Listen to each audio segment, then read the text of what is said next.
That is a great question. What was the biggest rock concert I saw in the 1960s? That would have to be the Newport Jazz and Folk Festival, July 3rd, 4th, 5th, and 6th of 1969. I'm going to dial the time machine back to that date. And now, here is the story. For the first time in the history of the Newport Festival, promoter George Wein decided to have rock acts as part of the lineup. This totally went against the grain. Newport traditionally was jazz or folk. In 1964, I was there when Bob Dylan played Mr. Tambourine Man acoustically. I was there in 1965 when he was backed up by the Paul Butterfield Blues Band electrically, and the crowd freaked out. They booed him off the stage. It was unbelievable. He started crying, and he went for a 10-minute break, came back with that Gibson Hummingbird, and played It's All Over Now, Baby Blue. Saw Sonny and Cher that day too. So years later, in 1969, they had grown with the times and realized that the rock invasion was huge. So they decided to combine it with the jazz section. Thursday night was all jazz and day, and I just skipped it. I had to save my energy for what was coming. On July 4th, the Jeff Beck Group, Jethro Tull, 10 years After, Roland Kirk, Blood, Sweat, and Tears were the 5 acts I was interested in seeing on Friday. I got backstage, was walking through the corridor, and there was Jimmy Page. He had flown in. His band Led Zeppelin was due to close the show on Sunday night, and he knew this was a tremendous opportunity. So he wanted to get a vibe on what it was like. I walked up and said, "Hey, Jimmy, how are you?" And he said, "Hey, man, how are you?" He said, "You got any downs?" I said, "What?" He said, "I'm tripping on acid like crazy, man. I've got to come down some." I said, "No, I don't have any downs, but I've got a joint of some Colombian. You want to smoke it?" He said, "Absolutely." So I fired it up and handed it over to him.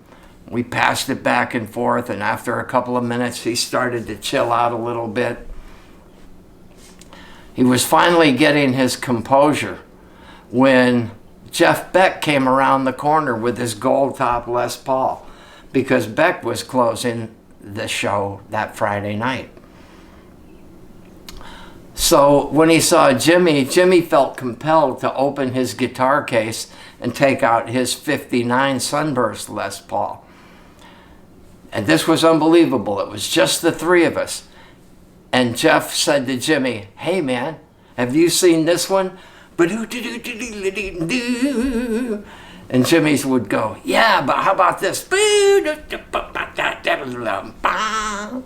And Jeff said, "Dig this, man." And Jimmy said, "What about this?" And Jeff said, "Yeah, but how about this?" And at that point, Jimmy started wearing out. I felt like I was in a wrestling tag team match because he handed me his guitar and he said, "Go ahead." Here I am with Jeff Beck and Jimmy Page's guitar, and I'm going to continue the battle of the licks with the 2 greatest electric, or Eric Clapton, of course, 2 of the greatest electric guitar players on the planet. I played about 3 notes and said, "Man, this feels good. You better put it back in the case." So Jimmy put it back in the case, and I said to Jeff, "Hey, are Rod and Ronnie in the dressing room? And he said, yeah, right over here. Go on in and say hi.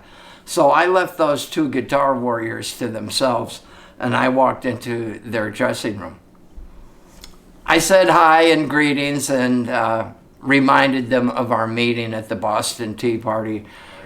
And they were very happy, very giddy, and they were spraying their hair with hairspray, trying to get that exact perfect look, that Rod the Mocker look, or Mod the Rocker, or Rod the Rocker. So finally, Rod had it just about right, and he said, "Blimey!" And he started spraying like crazy. And then Ronnie thought, yeah, mine's great too. And he started spraying his hair like crazy. And then Ronnie Wood was feeling a little mischievous, and he started spraying Rod with his spray. So they were going back and forth, and soon the room filled up. I mean, it was loaded with this hairspray. All of a sudden, the door opens, and when a hot room and a cold door, that breeze comes in, all of that hairspray headed for the person walking in. And the person walking in was David Clayton Thomas. He was the lead singer for Blood, Sweat, and Tears. And he had very little hair. So when he walked in, he was hit with this jet blast of hairspray. It was really funny. But he started coughing, and, you know, it wasn't really funny because of that, but it was funny. It was one of those you had to be there kind of things. So anyway, he said, "Oh, sorry, wrong room." And he backed out and bolted down the hall. So I stood there and hung out with Rod Stewart and Ronnie Wood for a little while, and then I could hear Blood, Sweat, and Tears being announced. So I said, "I'm going to go catch some of these guys. I'll see you later." Went down in front of the band, got myself a good spot. They started up, played two of their hits, sounded just like the record. And then they played If I Ever Leave You, which was on the first Blood, Sweat, and Tears album. Al Cooper sang that. And God, that's a beautiful song. Jeff Haley does an incredible job on it. But at any rate, David Clayton Thomas pulled out a red Gibson SG, exactly like the one I had at the time. And he played a decent blues solo to it. I was impressed. You know, anytime you see somebody who you don't know plays an instrument get up and do something fairly decent, right on. So I went backstage again, and I could hear Roland Kirk playing in the background. Early Friday evening, we were filled with the sounds of 10 Years After, Alvin Lee. That guy was a machine on the guitar. Going Home was the big song that everyone waited for, really. And he did it flawlessly. It was quite outstanding. They were great. Decided it was time to get something to eat, so I walked out on the big field and got something to eat, and was headed back across the field, and I ran into Martin Barr, the guitar player for Jethro Tull. So recalling that we had met at the Boston Tea Party, October of '68, wasn't that long ago, so he said, "Yeah, hey, how are you? Good to see you." And we had written each other some postcards. In fact, I had a postcard that he wrote me, with me, that said he was coming to the States and playing to this festival and come by if I could. So we talked for a while, and then he said, "I got to go get ready and do our show." And so I said, "Super." Went and sat down, and Jethro Tull put on a great show. I mean, they were even tighter and more fluent and fluid and had more material than the first time I saw them. And Ian Anderson was his typical self, very animated, leg up in the air, flute out there. Looked great.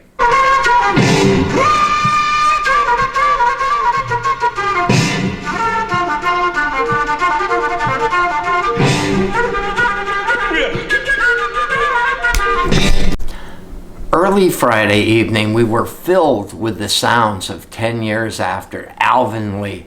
That guy was a machine on the guitar. Going Home was the big song that everyone waited for, really. And he did it flawlessly. It was quite outstanding. They were great. So the sun started setting, and it was time for the Jeff Beck Group. And we had been through a 6-hour journey of the hottest music around. When the Jeff Beck Group hit the stage, Jeff was really pumped. Not only were there thousands of cheering people, but he knew Jimmy Page was standing there right on the side of the stage. That gold top Les Paul, he made it growl. He made it scream. It cried, it moaned, it wept. And Rod Stewart, his vocals cut through that nighttime air like a hot knife through butter.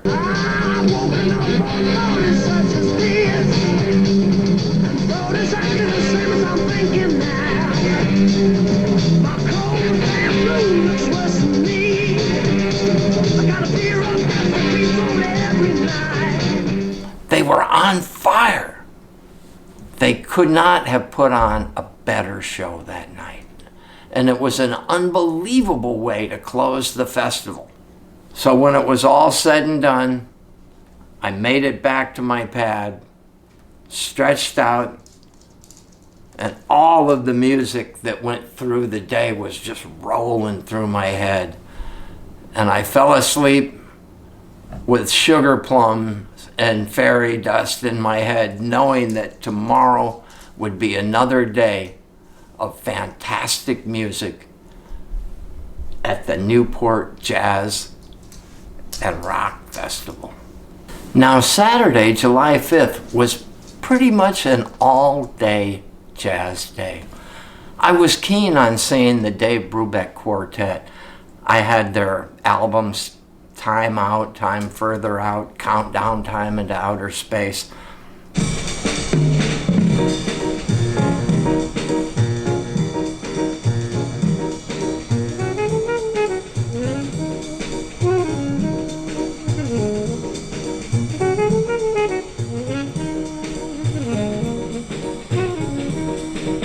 And they were a great quartet. So they put on a super show. And John Mayall was there too that day.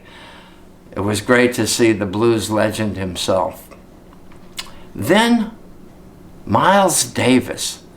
And this was very interesting because not too long after Newport, Miles put out Bitches Brew.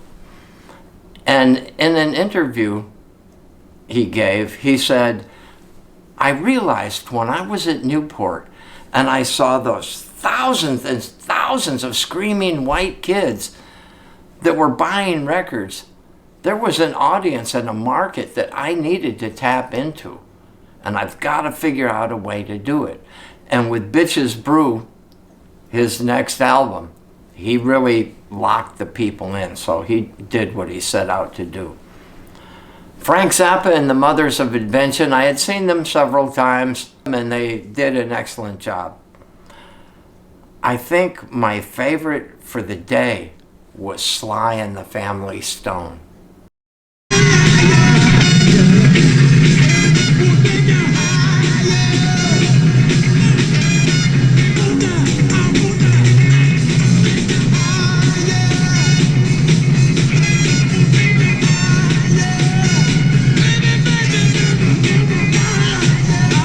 The energy they projected, the people couldn't resist it. Let me take you higher, higher, higher. The people were screaming it back to them. You could feel the land. It was almost like a miniature earthquake, which the land was moving. The place was rocking. They really took it to the top. It was a beautiful day, very calm. Not as energy-packed as the day before, but it was a perfect complement to the day before. And seeing Sly and the Family Stone and John Mayall, Herbie Hancock, the Mothers, Dave Brubeck, Gary Burton, the vibe player, others. It was a calm day. It was a nice day. but I needed to save some strength because Sunday was going to be a day like no other. So now, Sunday, Herbie Hancock started this out. And he wasn't quite as funky as he evolved to, but he was very impressive on the keyboard. And then Buddy Rich and the big band. Now, I had seen Buddy Rich on the Carson show, Johnny Carson, for those of you who are a little younger. And I had seen him in drum battles with Gene Krupa and Joe Morello and such. And Buddy was an ex-Marine too. He was a tough guy, but he was a hell of a drummer, and his band really kicked some serious ass that day.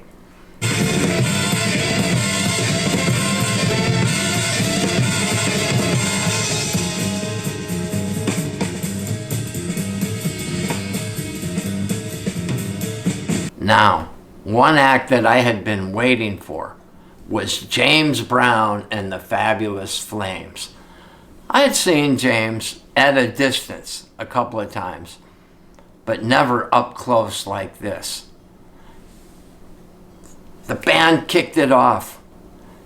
He danced out on the stage.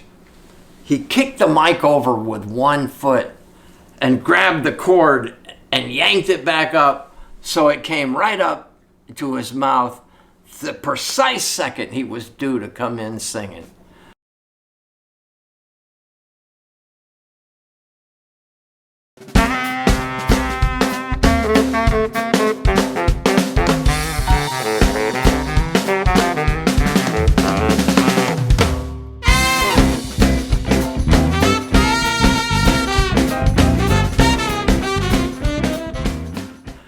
He was the master showman. In 1965, in the Tammy movie, where they showed all of the British groups and James Brown and Mick Jagger trying to copy James Brown, it was funny, but we got our first look at him then, and I bought James Brown at the Apollo. What a fabulous record that was. So James pulled out all the stops, please, please, please. He threw the cape off. They put the cape on him. He threw it off. He was down on his knees. He was quite a showman, let me tell you. So I was wandering around backstage, and I came upon Johnny Winter's dressing room. Knocked on the door, introduced myself, told him my family was from Orange. He was from Beaumont, so they were right up the street. And let him know that his drummer, Homer Turner, went to high school with my cousin, C.E. So he was very friendly, and he showed me his guitar. He was playing the Mustang. I mean to tell you, the strings were probably this high off the frets. Nearly, I mean, it was set up for slide, but his hands were so strong. He said, "Go ahead, play it." And I think I couldn't move a string. I couldn't bend a note. It was like iron. So I played a chord or two and handed it back to him. I had been playing guitar 5 years, but his action was set up like nothing else. Now, about 6 months before, Al Cooper arranged a jam session where Johnny would play and sing "It's Not My Own Fault," the B.B. King song. And he invited some Columbia reps down. They hired Johnny on the spot, gave him probably $100,000 advance for Columbia Records. It was an enormous advance, and Johnny cut his first album. So he was really, really making the scene, and I had seen him at Steve Paul's scene one night when I was there, and Charlie Musselwhite and Johnny Winter and Rick Derringer came in. They jammed. So Johnny said, "All right, I've got to get ready for my set." I said, "Great talking with you. I'll see you later." Went out and listened to his set, and man, it was like the devil at the crossroads. He had just turned that guitar into liquid fire. I mean, his slide playing, his lead playing, he was just, in terms of sheer firepower, it was like a machine gun. It's just really hard to describe how good he was.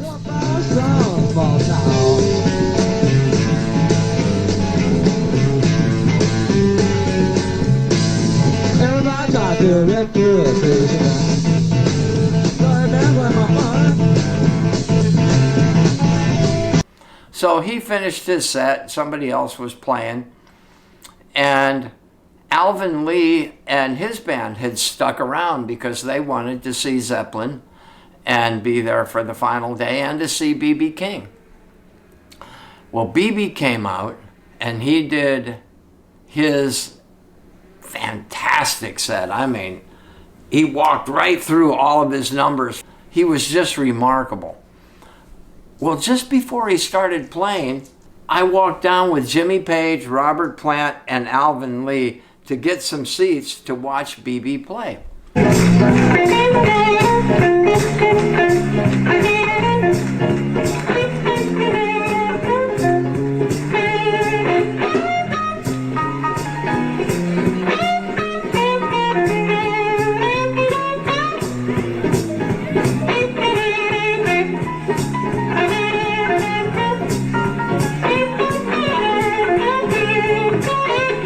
When B.B. finished, as B.B. said, I might have a special guest. We'll see about this. Let me take a minute.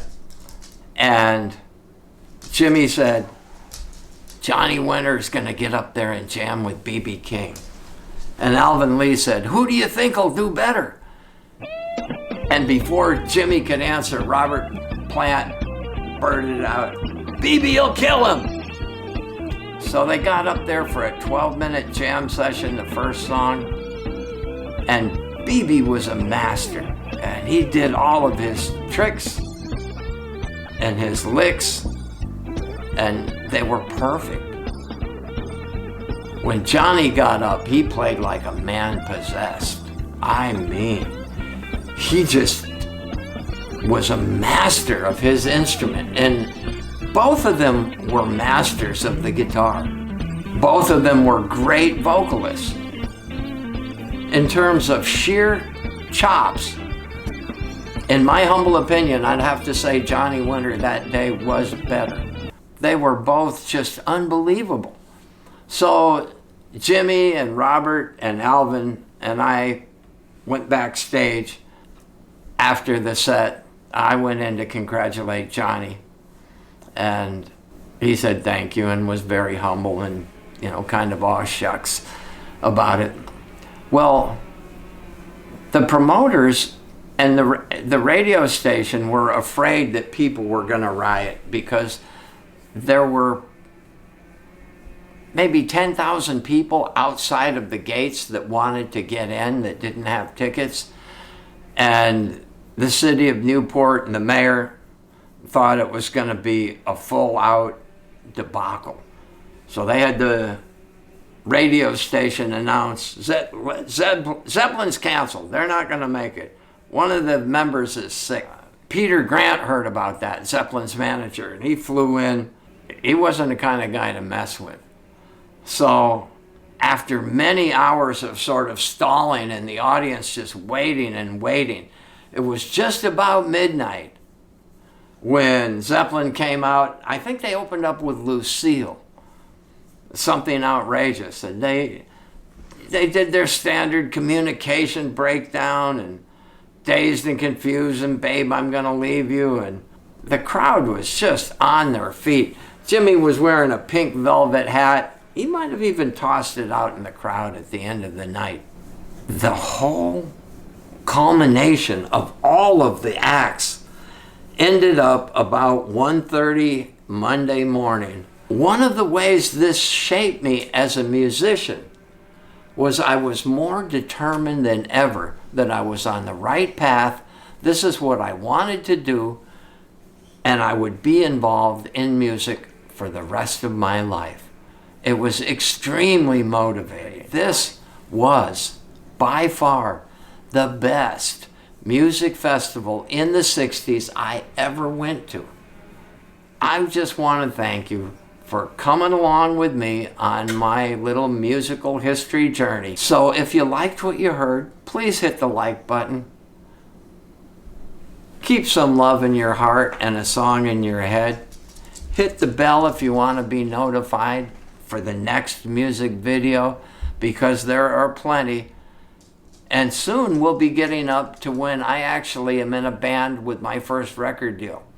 This is all just leading up to how my playing was shaped by these other players. So I hope you enjoyed the video. I'll see you in the next one down the story highway. So long.